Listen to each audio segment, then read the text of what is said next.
There's the multi-trillion-dollar underwriting by a democracy of a totalitarian police state bent on its destruction and way of life, that's aided and abetted by, in our case, Wall Street firms, wittingly or unwittingly, and U.S. government regulators that are sadly, conflicted because of the revolving door with Wall Street.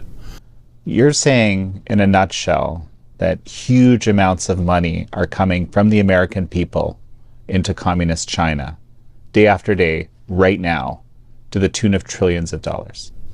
Yes, that trillions of dollars, of course, is over time. This has been going on, Jan, sadly, for at least 25 years. And the Chinese have come into our capital markets with as many as 5,000 companies. The exact number isn't known because the government hasn't volunteered any data on this. But our best understanding from research is, again, some 5,000 Chinese companies. Now, the disturbing part, Jan, is that those companies came in without any particular screening, oversight, due diligence, and regulatory regime. They were not looked at carefully to see, for example, are they already sanctioned by the United States for egregious national security and human rights violations? The answer to that is no.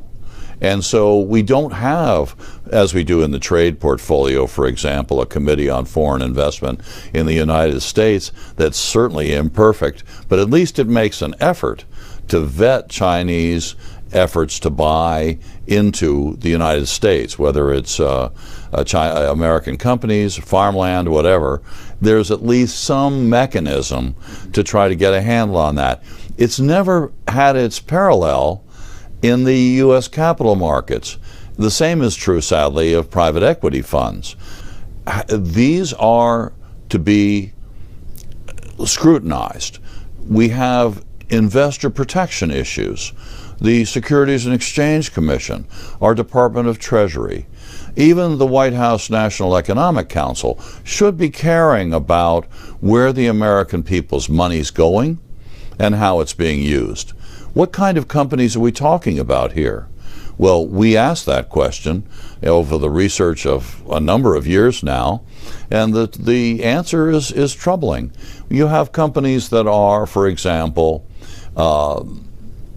equipping concentration camps, trafficking in slave labor, aiding and abetting genocide in Xinjiang, building out the surveillance state of the country. And on the national security side of the equation, you've got companies that are responsible for manufacturing China's most advanced weapon systems. The last two aircraft carriers come to mind, hypersonic glide vehicles, new generations of ICBMs targeting American families, new sixth-generation fighter aircraft. In other words, all of the areas that you'd be concerned about militarily are in no small part being underwritten and funded by how many? Perhaps 75 to 100 million of us in the international side of our investment portfolios, in possession in our portfolios of some of these bad actor Chinese companies is extremely high. It's near a certainty.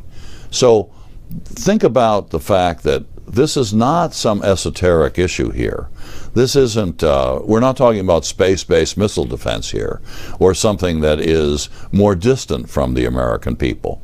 This is their money, and they have no clue as to the fact that it's being sluiced into some of the most horrific abuses in the world today via Chinese state-controlled, they're all state-controlled entities. The CCP has a lock on every Chinese commercial entity. We must know this by now.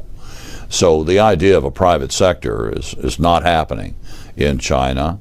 So the state can call on these companies to engage in strategic and even military activities intelligence gathering, for example, at their whim, as we well know. Article 7 of the National Intelligence Law spells this out, and a number of other pieces of legislation. The Chinese aren't hiding it. So here we are. We're not getting the protections we need. We're not getting the transparency and disclosure we need. And certainly we're not learning that we're funding, in some ways, our own demise.